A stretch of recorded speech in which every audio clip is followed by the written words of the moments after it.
Praise the Lord. கர்த்தருக்கு ஸ்தோத்திரம். இன்றைய வசனம்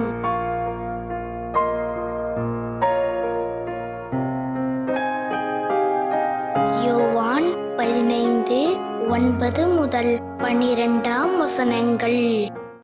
பிதா என்னில் அன்பாயிருக்கிறது போல நானும் உங்களில் அன்பாயிருக்கிறேன்.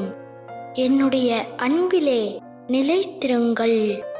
நான் என் பிதாவின் கற்பனைகளை கைக்கொண்டு அவருடைய அன்பிலே நிலைத்திருக்கிறது போல நீங்களும் என் கற்பனைகளை கைக்கொண்டிருந்தால் என்னுடைய அன்பிலே நிலைத்திருப்பீர்கள்.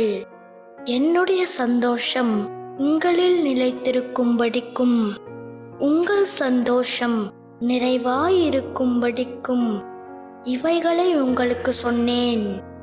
நான் உங்களில் அன்பாயிருக்கிறது போல நீங்களும் ஒருவரிலொருவர் அன்பாயிருக்க வேண்டும் என்பதே என்னுடைய கற்பனையாயிருக்கிறது.